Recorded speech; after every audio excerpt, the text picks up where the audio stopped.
우리는 매 주일마다 믿음의 DNA란 주제로 창세기를 통해 아브라함의 믿음에 대해 말씀을 나누고 있습니다.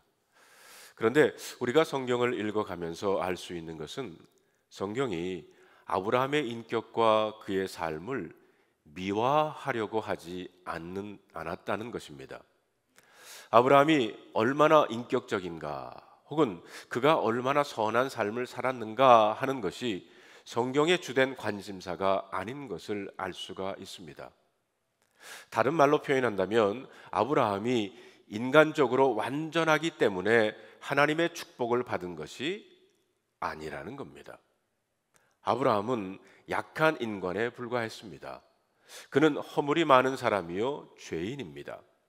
하나님과 함께 믿음의 여행을 한 지 오랜 세월이 지났지만 여전히 그는 실수를 거듭하는 연약한 존재일 뿐입니다. 오늘 본문 역시 이런 사실을 우리에게 보여줍니다. 본문의 내용을 보면 아브라함은 가나안 남방으로 이사하여 가데스와 술 사이 그랄이라고 하는 땅에 우거하게 됩니다. 그는 유목민이었기 때문에 여러 곳으로 이주하면서 살았습니다.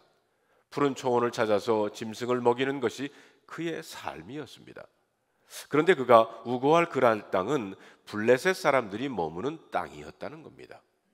블레셋 사람들은 가나안 땅에서 가장 강한 민족입니다. 원래 그들의 조상은 거친 바다 사람들이었습니다. 학자들은 팔레스타인이라는 말도 블레셋 족속으로부터 유래했다고 말하고 있습니다. 블레셋 사람들이 사는 땅에 들어오자 자신도 모르게 두려움이 아브라함에게 엄습한 것 같습니다. 11절을 보면 이런 아브라함의 마음을 읽을 수가 있습니다. 이곳에서는 하나님을 두려워함이 없으니 내 아내를 인하여 사람이 나를 죽일까 생각하였음이니라. 그래서 애굽에서 했던 것 같은 실수를 아브라함은 또 범하게 됩니다. 우리는 아브라함이 애굽에서 행했던 실수를 잘 알고 있습니다. 그는 애굽에서 자기 아내 사례를 누이라고 속이고 자기만 살아남으려고 했었습니다. 그런데 아브라함은 지금 그랄 땅 아비멜렉 왕 앞에서 똑같은 실수, 아내를 누이라고 말하는 실수를 또 범하고 맙니다. 그리고는 블레셋 왕 아비멜렉에게 아내를 빼앗기게 되었어요. 여러분, 참 한심하지 않습니까? 나이도 들고 신앙의 연조가 깊어가면 사람이 좀 나아져야 하는데 아브라함은 여전히 변하지 않고 있습니다. 사람은 나이가 들었다고 저절로 성숙해지는 것이 아닌 것 같습니다. 많이 배웠다고 저절로 거룩해지는 것도 아닌 것 같습니다.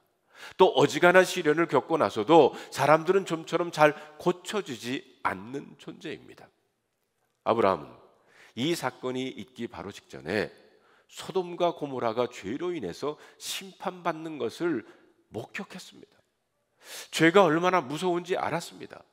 그럼에도 불구하고 또다시 거짓말을 하는 죄를 짓습니다. 우리는 아브라함이 거듭된 그 죄를 범하는 것을 통해서 인간이 얼마나 아무것도 아닌지를 알게 됩니다. 특히 아브라함의 이런 모습은 실존적이고 거의 습관적이라고도 할 수가 있습니다. 여러분, 13절에 있는 말씀을 다 같이 한번 읽어볼까요? 하나님이 나를 내 아버지의 집을 떠나 두루 다니게 하실 때에 내가 아내에게 말하기를 이후로 우리의 가는 곳마다 그대는 나를 그대의 오라비라 하라. 이것이 그대가 내게 베풀 은혜라 하였었노라. 여기에 나오는 이후로 우리의 가는 곳마다 라는 말은 아브라함이 사례를 자기 누이라고 속이고 다닌 것은 다분히 습관적이었다는 겁니다. 어쩌다가 실수한 것이 아니라는 거예요. 아브라함은 두려움이 엄습해오자 습관적으로 과거에 지은 죄의 모습이 그대로 드러나고 말았습니다. 성경에는 2번만 기록되었지만 아마 더 많은 곳에서 같은 죄를 반복했을런지도 모릅니다. 성경은 아브라함의 이런 모습 속에서 인간 속에 깊이 뿌리내린 죄의 본성이 얼마나 심각한 것을 보여주고 있습니다. 아브라함은 믿음의 사람입니다. 선택된 사람이고 요즘 우리들의 말로 하자면 그리스도인 중에 그리스도인이고 하나님 사람 중에 하나님의 사람입니다.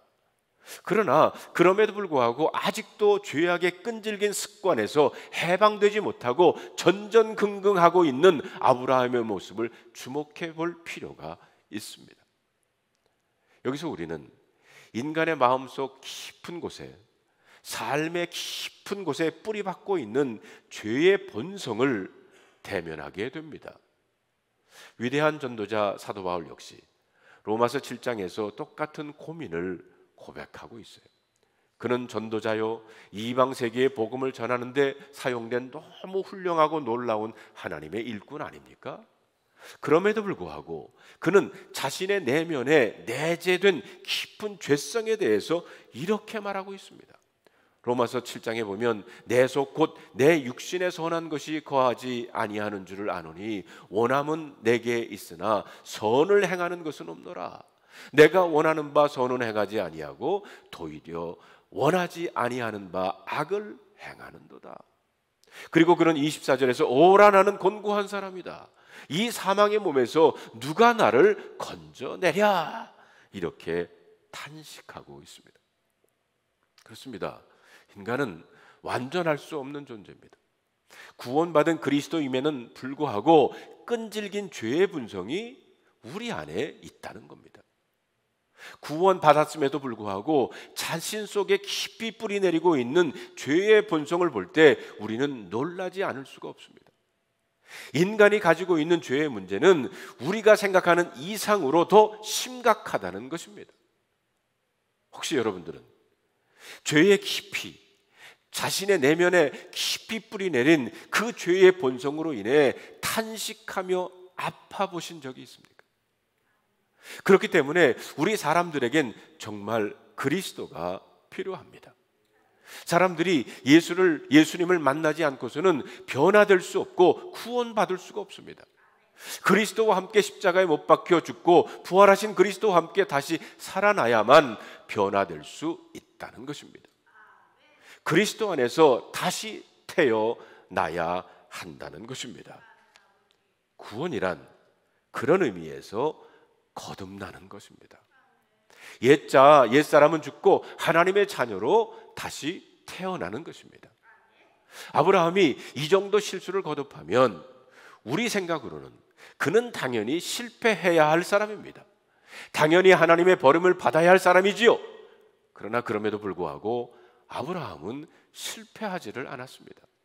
오히려 하나님은 거듭된 죄를 범하는 아브라함을 지켜보시고 보호해 줍니다. 이 정도의 죄를 범하면 하나님께서 아브라함을 미워할 것 같은데 아닙니다. 오히려 아브라함에게 놀라운 은혜를 베풀어 주십니다. 참 이상합니다. 보십시오. 하나님이 어떻게 아브라함을 보호해 줍니까? 아브라함이 사라를 아비멜렉 왕에게 빼앗기게 되자 하나님은 그날 밤 아비멜렉 왕에게 나타나십니다. 3절을 한번 읽어볼까요? 그 밤에 하나님의 아비멜렉이 현몽하시고 그에게 이르시되 내가 데려간 이 여인으로 말미암아 내가 죽으리니 그는 남편이 있는 여자임이니라. 여기에 보면 하나님은 꿈에 나타나서 아비멜렉을 위협하십니다. 내가 데려간 이 여인 때문에 너 죽을 거야. 그리고 7절에 보면 한 걸음 더 나가가지고는 내가 돌려보내지 않으면 너와 내게 속한 자가 다 반드시 죽을 줄 알지니라. 너만이 아니라 내게 속한 자가 다 반드시 죽을 줄 알라는 겁니다. 또 18절에 보면 하나님은 사라의 일로 아비멜렉의 집에 저주를 내렸는데 아비멜렉의 집의 모든 태를 닫아 버렸다는 겁니다. 물론 아비멜렉은 이 문제에 관한 잘못한 것이 하나도 없습니다. 윤리적으로 보면 아비멜렉이 아브라함보다 훨씬 더 낫습니다. 그런데도 하나님은 아비멜렉의 집에 벌을 내리겠다고 말씀을 하십니다. 그러자 아비멜렉은 이렇게 항의를 합니다. 나는 이 일에 죄가 없습니다. 그 사람이 자기 누이라고 하지 않았습니까? 나는 온전한 마음과 깨끗한 손으로 이렇게 했을 뿐입니다. 사실 이런 아비멜렉의 항변이 잘못된 것이 아닙니다. 그런데도 하나님은 여전히 아브라함을 편드십니다. 오히려 하나님은 아무 잘못도 없는 아비멜렉의 집에 벌을 내렸어요. 우리가 생각할 때 이것은 좀 불공평하지 않습니까? 잘못은 아브라함이 했는데 벌은 아비멜렉이 받습니다. 마치 하나님은 아브라함을 편애하는 것 같습니다. 아니, 편애하는 것 같은 것이 아니라 실제로 편애하셨습니다. 그렇다고 우리는 오늘 이 말씀을 오해해서는 안 됩니다. 성경이 아브라함의 죄를 미화하거나 죄를 지어도 상관없다는 말을 하려는 것이 결코 아닙니다.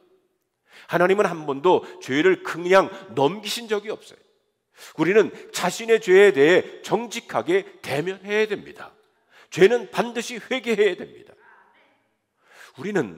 그러나 우리는 성경이 말하려는 것을 알아야 돼요. 성경은 지금 아브라함과 아비멜렉을 비교하고 있습니다. 하나님의 자녀 아브라함은 잘못을 저지르고도 정죄를 당하거나 저주에 빠지지를 않습니다. 반면에 아비멜렉은 아무 잘못이 없는데도 저주를 받았습니다. 왜 그렇습니까? 성경은 윤리적으로 이 문제에 접근하지 않고 있다는 겁니다. 오히려 성경은 신분이 중요하다는 것을 드러내고 있습니다. 윤리와 도덕의 눈으로 보면 오늘 성경 말씀이 이해가 안 될 겁니다. 그러나 믿음과 구원의 눈으로 오늘 본문의 말씀을 보면 이 말씀은 너무나 놀라운 것입니다. 여러분, 구원이란 신분이 바뀌는 것입니다. 어두움에서 빛으로, 죽음에서 생명으로, 마귀의 자녀에서 하나님의 자녀의 자리로 나오는 겁니다. 적어도 구원은 얼마나 죄를 많이 지었느냐 적게 지었느냐의 문제가 아니라는 겁니다. 아무리 작은 죄라 할지라도 죄 사함을 받지 못한다면 그 죄 때문에 지옥에 갈 겁니다. 그러나 우리가 구원받은 것은 우리가 죄를 안 지었기 때문이 아니라 예수님이 우리의 죄를 십자가에서 사해 주셨기 때문입니다. 죄를 안 지은 자가 천국 가는 것이 아니고 죄 사함 받은 자가 천국 가는 것입니다. 동시에 죄가 많기 때문에 지옥 가는 것이 아닙니다. 죄 사함을 받지 못했기 때문에 지옥에 가는 겁니다. 그러므로 우리가 구원받았다는 것은 놀라운 거예요. 그것은 하나님의 자녀가 되었다는 말입니다. 다시 말하면 우리의 신분이 바뀌어졌다는 거예요. 그렇기 때문에 구원받고 하나님의 자녀가 된 우리에겐 더 이상 정죄가 없습니다. 모든 정죄는 끝났습니다. 지옥에 가고 싶어도 못 갑니다. 왜냐하면 하나님의 자녀이기 때문입니다. 그러나 여기서 그럼 마음대로 살아도 됩니까? 이렇게 생각하면 안 돼요. 그렇지 않습니다. 구원받은 우리에게 정죄는 없지만 징계는 있습니다. 여러분, 정죄와 징계의 차이를 알아야 됩니다. 정죄와 징계는 달라요. 정죄란 죄 때문에 지옥 가는 겁니다. 그러나 징계는 벌을 주는 거예요. 정죄는 경찰이 죄인을 잡아서 감옥에 집어넣는 것이라고 그러면, 징계는 자녀가 잘못할 때 부모가 자녀를 책망하고 매를 대는 것과도 같습니다. 보십시오. 저와 여러분들은 하나님의 자녀입니다. 그래서 구원을 받았어요. 그러므로 정죄는 끝났습니다. 그래서 로마서 8장 1절에 이렇게 말합니다. 그러므로 이제 그리스도 안에 있는 자에게는 결코 정죄함이 없나니. 그런데 본문 7절에 보면 우리가 좀 이해하기 어려운 말씀이 나옵니다. 여러분, 7절을 다시 한번 읽어볼까요? 이제 그 사람의 아내를 돌려보내라. 그는 선지자라. 그가 너를 위하여 기도하리니 네가 살려니와 네가 돌려보내지 아니하면 너와 내게 속한 자가 다 반드시 죽을 줄 알지니라. 여기에 보면요, 하나님은 지금 하나님의 백성 아브라함이 죄를 짓고 창피당하고 있는 그 자리에서 아비멜렉이 아브라함을 소개하면서 뭐라고 소개합니까? 그는 선지자라고 말하는 거예요. 저는 한동안 이 말씀에 사로잡혀서 묵상해 봤어요. 창피당하는 그 자리에서 하나님이 그는 선지자라고 말을 하다니. 자, 한번 이 상황을 상상해 보시기를 바랍니다. 여러분, 아비멜렉과 아브라함 중에 누가 죄를 지었습니까? 아브라함입니다. 사람의 눈으로 보면 누가 더 의롭습니까? 당연히 아비멜렉입니다. 그리고 누가 창피를 당하는 자리에 있습니까? 아브라함입니다. 그런데 창피를 당하고 있는 아브라함을 하나님은 그는 선지자라고 아비멜렉에게 말하고 있다는 것입니다. 아마 아비멜렉은 아니 무슨 선지자가 그 모양이야, 선지자 자격이 없다라고 할 수도 있었을 거예요. 윤리적인 눈으로 보면 분명히 그렇습니다. 그런데 하나님은 아니었어요. 하나님은 그는 선지자라고 말하고 있습니다. 어떻게 그런 상황 속에서 선지자라고 말을 할 수가 있을까요? 여기에서 우리는 하나님이 우리를 보는 눈은 윤리적인 눈이 아니라는 사실을 알아야 합니다. 하나님은 윤리적인 잣대를 가지고 너는 틀렸어 라고 말하는 분이 아니라는 거예요. 하나님은 우리의 아버지이십니다. 그렇기 때문에 부모가 자녀를 대하듯이 우리를 대합니다. 무슨 말입니까? 우리는 하나님의 자녀예요. 죄를 범해도 하나님의 자녀입니다. 조금 모자라도 하나님의 자녀입니다. 성도 여러분, 여러분이나 제가 착하고 의롭게 살기 때문에 하나님의 보호를 받는 것 아닙니다. 우리가 하나님의 자녀이기 때문에 하나님이 지켜주시는 줄로 믿습니다. 본문 9절에 보면 아비멜렉 왕은 아브라함을 불러서 이렇게 말합니다. 내가 어찌하여 우리에게 이리 하느냐? 내가 무슨 죄를 내게 범하였기에 내가 나와 내 나라가 큰 죄에 빠질 뻔하게 하였느냐? 내가 합당하지 아니한 일을 내게 행했다고 말합니다. 사실 아브라함은요, 입이 10개라도 할 말이 없어요. 분명한 아브라함의 잘못이었기 때문입니다. 아비멜렉의 항의는 옳았습니다.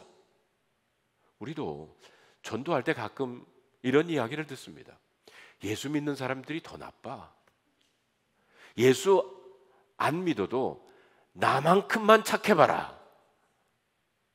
성도 여러분, 그들이 이렇게 말하는 것은 예수 믿는 사람들 중에 형편없는 인격을 가지고 사는 사람들이 있기 때문일 것입니다.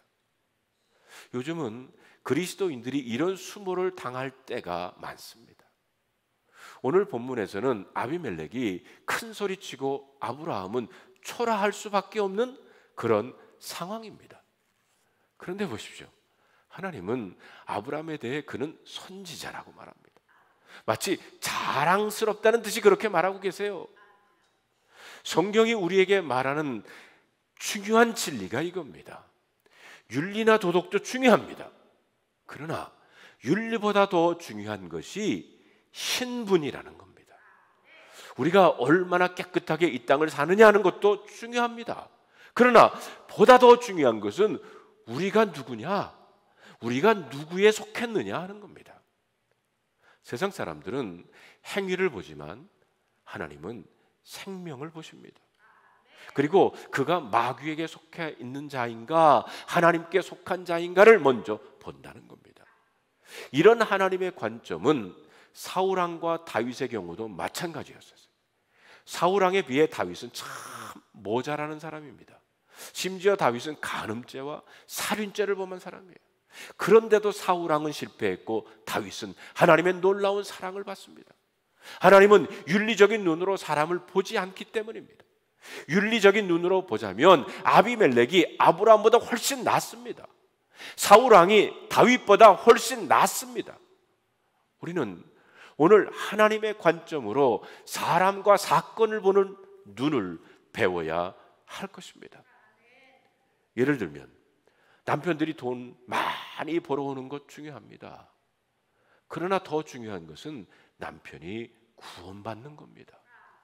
하나님의 관점으로 보자는 거예요. 자녀들이 좋은 직장에 다닌 것도 물론 중요하지요. 그러나 자녀들이 구원받지 못한다면 어느 날 닥쳐오는 고난과 어려움을 이기지 못하고 실패하고 말 겁니다. 자녀들이 공부 잘하는 것도 중요하지만 더 중요한 것은 자녀들의 영이, 여러분의 자녀들의 영이 사는 겁니다. 나중에 보면 돈 벌어놓고 저주에 빠지고 공부 잘하고 죄의 유혹에 빠집니다. 계속해서 성경을 보면 하나님은 아브라함을 높이고 그를 중보의 자리에 세우십니다. 7절을 다시 살펴보면 하나님은 계속해서 말씀하시기를 그가 너를 위하여 기도하리니 네가 살려니와. 하나님은 이 일로 인해 아비멜렉의 집에는 저주를 내리시고는 이제 아브라함이 너를 위해 기도해야 네가 살 수 있다, 이렇게 말하십니다.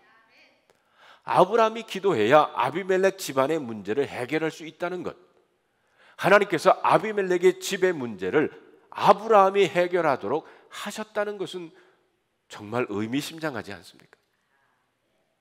여러분들은 이 말씀이 이해되십니까?